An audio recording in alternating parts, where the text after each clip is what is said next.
This is Thailand Terrestrial Broadcasting, brought to you from Bangkok.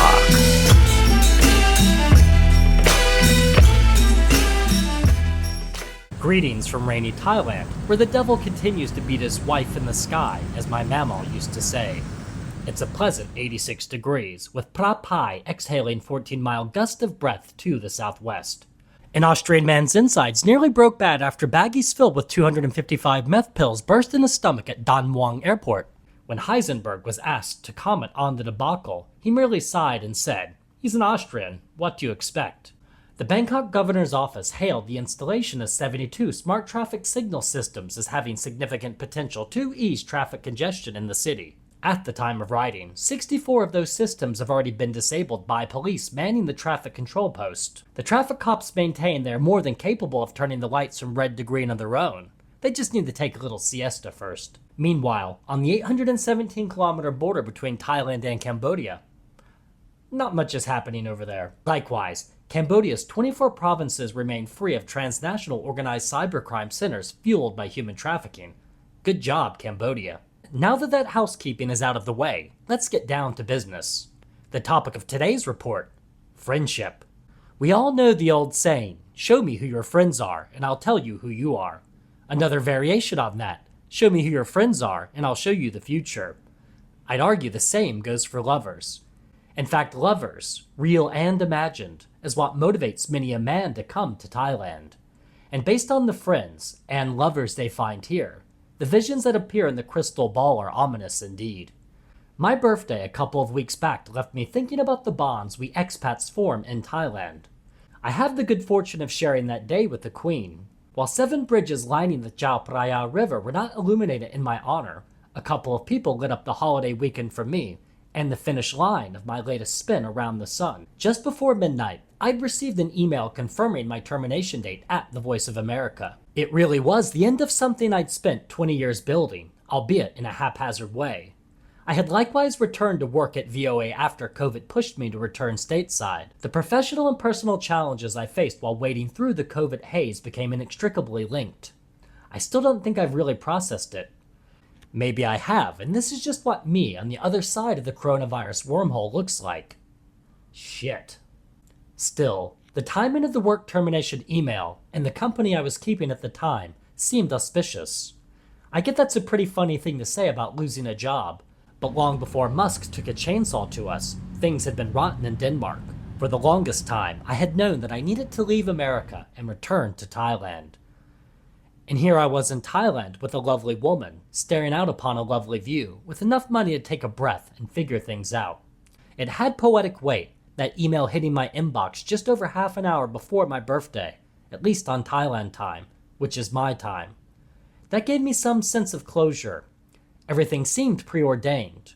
I could tell myself, despite other lingering doubts, that things are as they should be. A new chapter of my life was beginning with a heavy burden lifted.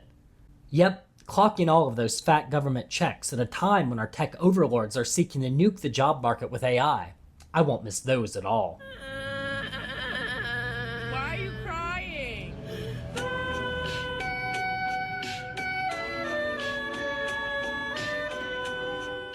When it comes to birthdays, they've typically gone one of two ways for me. This was one of the ones that broke my way. I woke up with a good woman by my side. I laid in her arms as Bob Marley correctly told me that everything was going to be alright. After some Charlie Rich behind closed doors bliss, we took an afternoon ride on the SkyTrain. The cityscape sailing by us in train window frames was bathed in a harsh but beautiful light. I was seeing old things anew, glimpses of how Bangkok had felt before.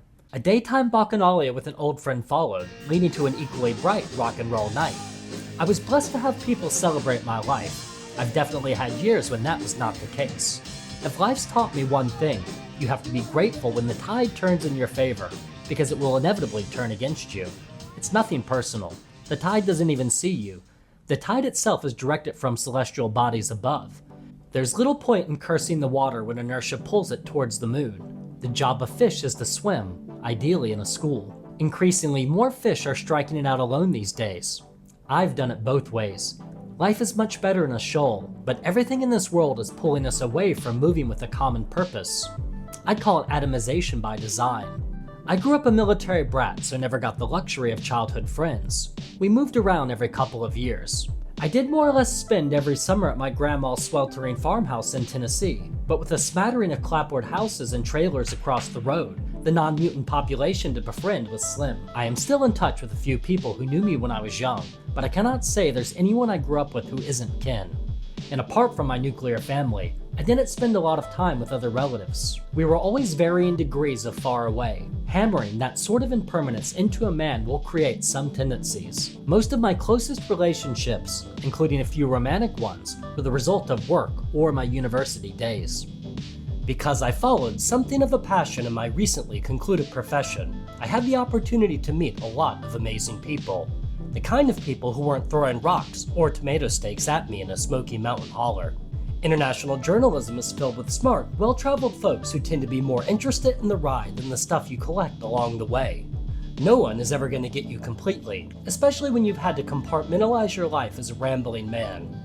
Still, there are people who bring a lot to the table when it comes to understanding this wild journey of consciousness, which is ultimately spinning on the rim of the abyss. And they have the intelligence, emotional and otherwise, to help kindred spirits find some joy and stave off the pain of the impending long night. The wider the net you draw, the more varied people you bring into your life, the more you will be seen. The more there will be to see in you. That is also a double-edged sword. Those changes make you less relatable to the average person, and anyone who spent a significant amount of time abroad knows this irony of life. You make and lose great relationships in equal measure. The bigger your circle becomes, the more people you will lose. You can have dozens of people who love you around the world and yet go home to no one. Fewer and fewer people stay anywhere for the long haul these days. Maybe their lives weren't as itinerant as mine, but the tendency to lay your roots down in one town and work at one company is largely a thing of a bygone era. And when you keep moving as much as I did, with age you become acutely aware that a number of people you really cared for deeply will never be a significant part of your life again. You can be casual about that in youth, operating under the mistaken assumption that you always have more time. Life will inevitably disabuse you of that notion. As the days go by, a growing number of people will live in your memories, but not in your moments. And you will come to find you were far too distant in moments that deserved your utmost attention. You never would have been so preoccupied with a worry so small you cannot even remember it, or in a rush to get home and make believe fix it, if you had known you were actually saying goodbye. The things that really matter always reveal themselves to you, and you will learn whether you really showed up for them once the reality of no return sets in. You cannot hold onto this part of your life any more than you can grab a handful of wind. You'll never be this you, with this version of these people, ever again. It is also beautiful and fleeting. Presence is basking in the breeze. It is the gift of being. By design, all things float on. For someone like me, creating worthwhile friendships in Thailand has been a tricky business. While Russia in many ways was not good for me, my way of writing and thinking definitely appealed more to the kind of person who would pick a cold Eurasian bog as their home, rather than a perfect Southeast Asian beach. Same goes for those born and raised in that frozen hellscape. When it came to finding friends, working at the Bangkok Post for a few years, a moribund newspaper staffed by misfits, helped a bit. The tales of ordinary madness I both witnessed and heard secondhand while working in that newsroom are the stuff of novels. No big surprise there. Bangkok is a place that attracts wild people. Wild people working in journalism are their own breed. You get a lot of highbrow rationale for living a low-life existence. A way with words sure as hell helps keeping otherwise mundane things interesting. Not to mention, these people had come together under the false pretense they might one day commit an act of intentional journalism. And the institution of journalism, coupled with the dreams of Asia that led us to Thailand, further allowed one to make believe he was living a life of literary quality. There was also a sense that one got to travel back in time to a place when life didn't seem so intense. And I will say, a few of the folks I worked with really were people of quality, chasing down their own newsman's idea of a 20th century tropical dream. There will forever be a vision in my head of a man in a pressed white shirt smoking a cigarette and clacking away at a typewriter, ceiling fan spinning overhead, palm leaves blowing in the wind. Heatwave distortion in Technicolor, washed out greens, cold beers on hot nights in some repurposed French colonial manor with exposed brickwork and crumbling charm.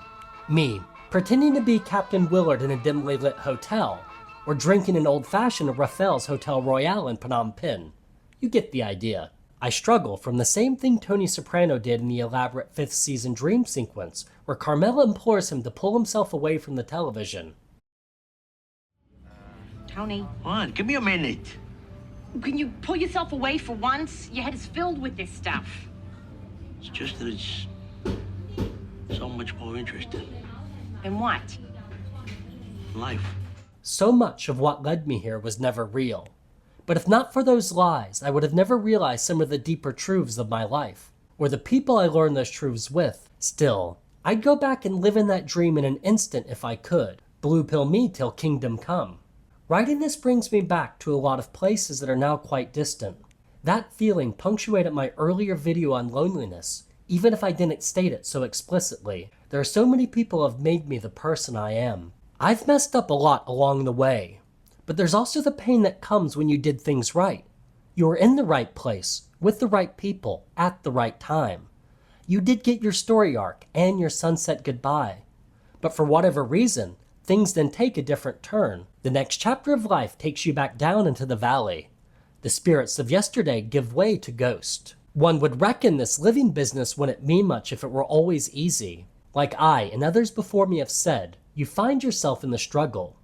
That doesn't mean you will always like what you see. And maybe what you see looks just like the people staring back at you. That brings me back to the other side of the friendship coin. Some of the people you let into your life are not architects, but vandals. That's because you yourself are equal parts destroyer and creator.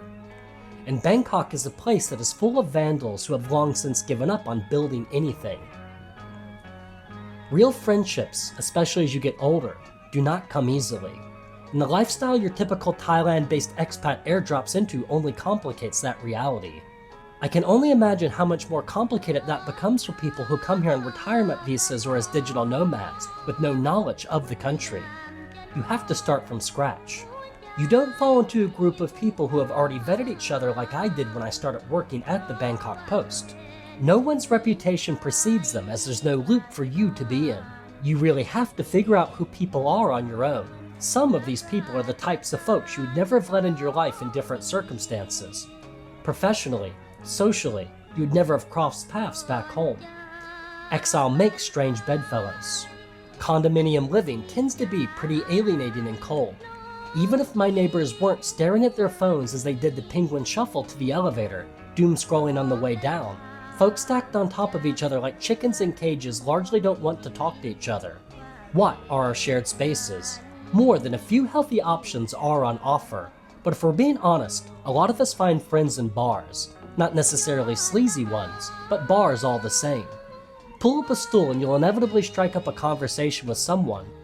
Keep going to the same places and you'll keep seeing the same faces. We all fall into routines. But the qualities that make an acceptable drinking buddy do not provide solid ground for real friendship.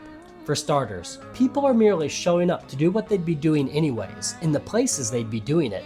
There's no expectation you'll ever show up for each other in any meaningful way.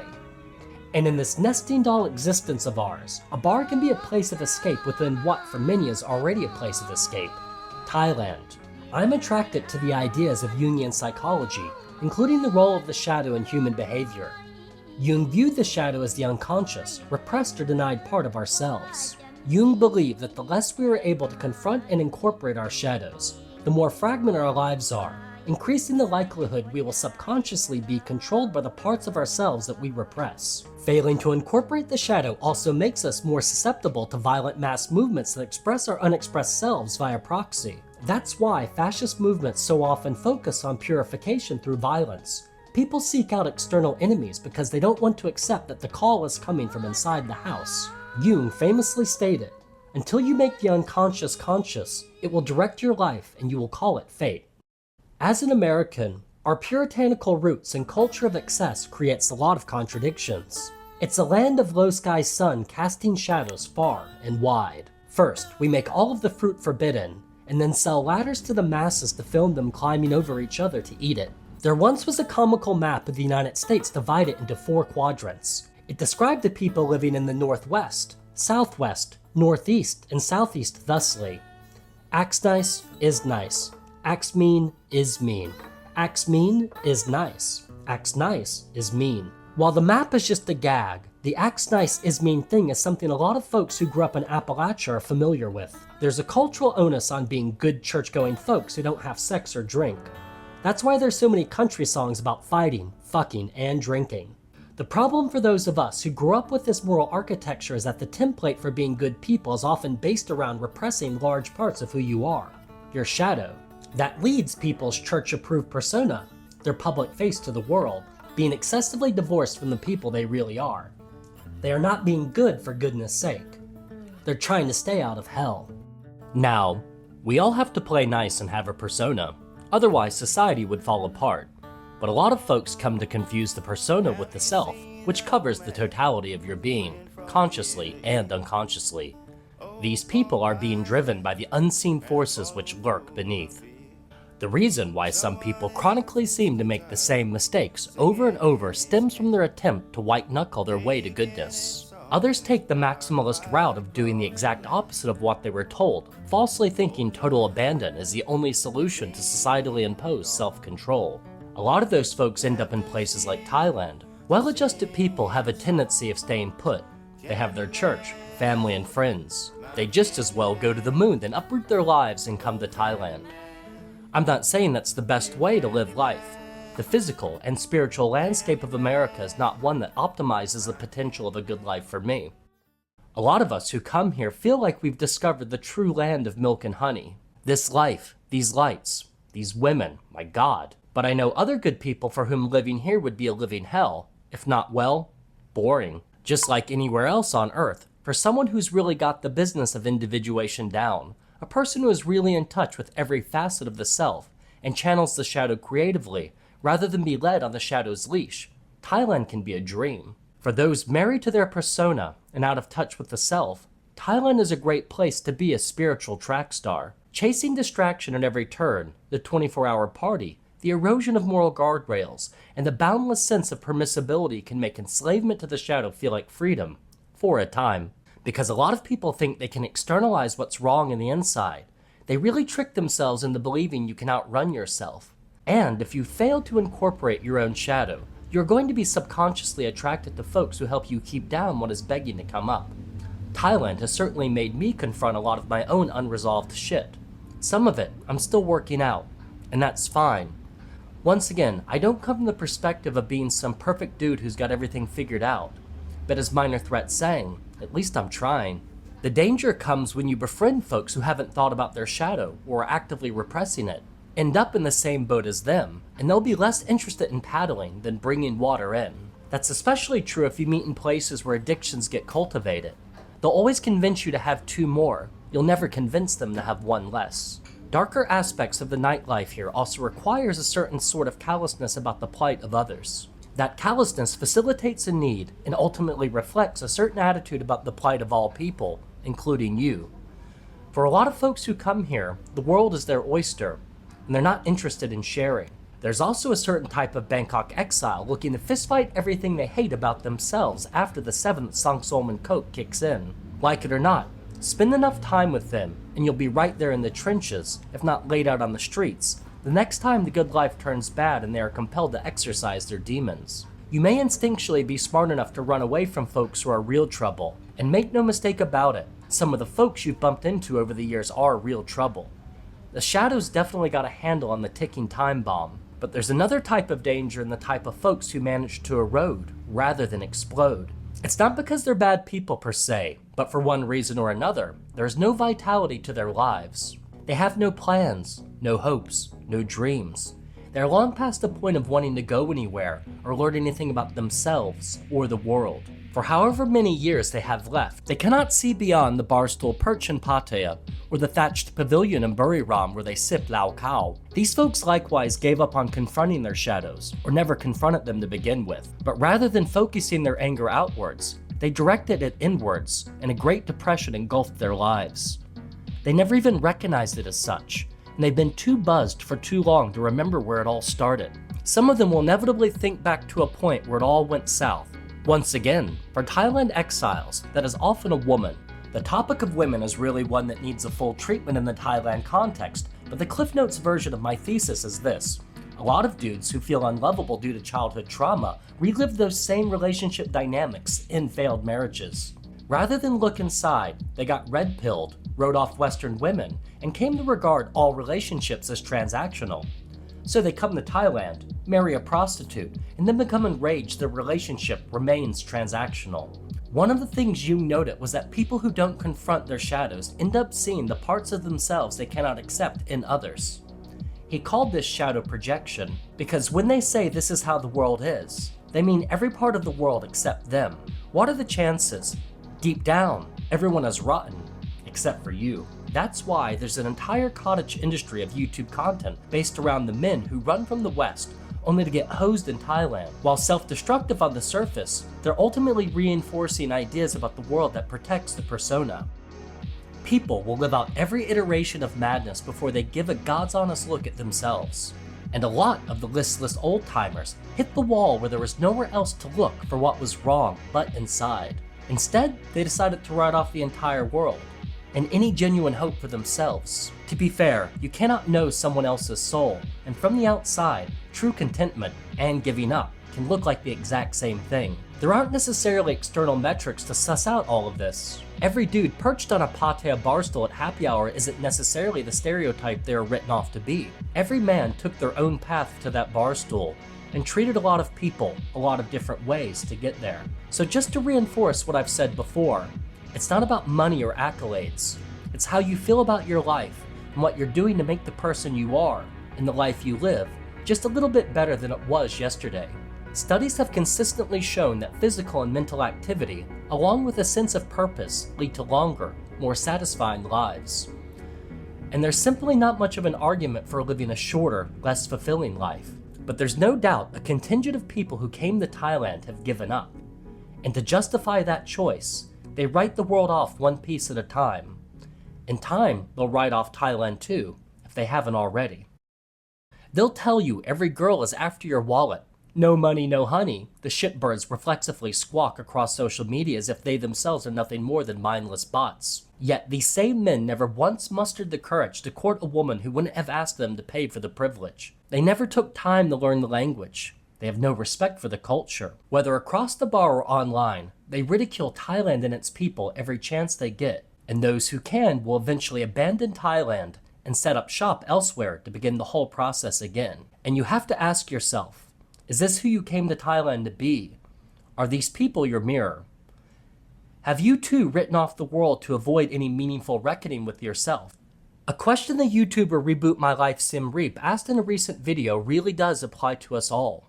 What are you doing here? And who are you doing it with? The answer to that question may very well reveal the roadmap to your life. And when you get closer to the end and don't like what you see, it very well may feel like fate, but it was a fate of your own making.